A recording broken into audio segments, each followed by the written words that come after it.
here for the City of Fremantle's project. Alex Hyman at the City wants to get a really good baseline of data about what the community awareness is of how we can sort our rubbish. Come on in. These guys are just sorting all the different waste types into the different bins. Okay. So we're just sorting. Yeah, rip open a bag and see what you find and chuck it in the bin. Lovely. This is a green lid bin, which here in City of Fremantle, which is part of the South Metropolitan Regional Council, means that it's a compost bin. So ideally this bin will be full of garden clippings and food scraps, and maybe some sanitary waste if the house has got sanitary waste. What we've got in here though is a whole lot of plastic.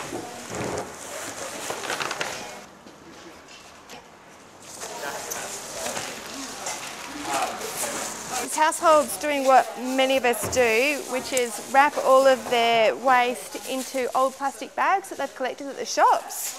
Unfortunately, these plastic bags are just contaminating that composting process. Better option would be there is to actually wrap the waste in newspaper, which is biodegradable.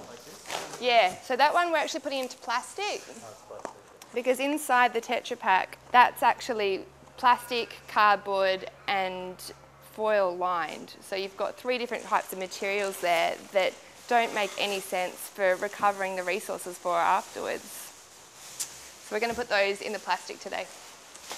Someone's dog would have liked that one. We do get some clothing coming through the green bins, and that's good because clothing in the green bin keeps the compost stream clean, and even if it does have some nylon in it, it's better than going into the recycling where it wreaks havoc with the machinery that sorts out the waste. Coffee pods are really tricky. These we're actually separating out because they're such a nightmare that we want to capture them differently. So a coffee pod is metal, maybe plastic lined, and then it's full of the organic matter. So again, not easy to recycle, taking up a lot of space to package and get out to us, and all for a little bit of convenience that doesn't really add up. Everything comes in plastic. Yep, plastic, mainly plastic. A little bit of aluminium in there. Throw that in the recycling bin at home? At home? Yep, sure would. So yummy. We've got a bit of meat here. In with the plastic. So again, the plastic's just causing havoc for the composting process. So this is our plastic bag stash that we'll count. We're keeping an eye out for bags that say degradable or biodegradable. These actually just break down into tiny, tiny bits of plastic. They're not breaking down in a way that's helpful to the environment. They're actually just causing a contamination issue that otherwise would just be a litter issue. Definitely the grossest part of the day is counting the plastic bags because they collect all the meat juices and other skanky things. Thank you. The main thing is just that we don't want any plastics, any glass, any metal in the green top bins. We want loose or newspaper wrapped green waste and sanitary waste in the green top bins. Oops. Yep, this is a yellow top bin. So when you throw cans in the bin, you just need to give it a quick rinse. Yellow bin looks great. Yep, really happy with this. People understand that the yellow bin's for recycling.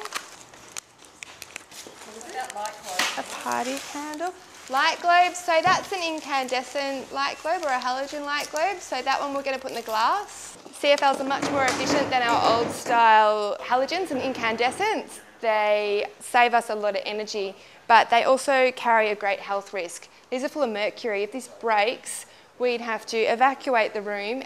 So rather than have that risk of that breakage, what I'd recommend is people buy LEDs. The main thing on the hazardous waste front to keep an eye out for is batteries. Batteries are hugely toxic, and the last thing we want is for them to leach into our soils and get back to our waterways. So this is a sample of some of the e-waste that's come through this week. Again, this stuff has toxics in it, and it also has an awful lot of resources, time and effort that's gone into making them, and these things are all still quite useful quite often. You don't want to put these into the bin system. You do want to find out an appropriate way to dispose of them. If you jump onto recyclingnearyou.com, you can start to get an idea of some of those services that are out there, or have a look at your local council's calendar of waste services each year, and that's also listing those options for you. Yep, thanks. That's our plastic bag tally so that we know exactly how many plastic bags are out there floating around in people's bins. And next year, if we have the plastic ban come into place for the plastic bags, then we'll be able to measure that progress and see where we're at.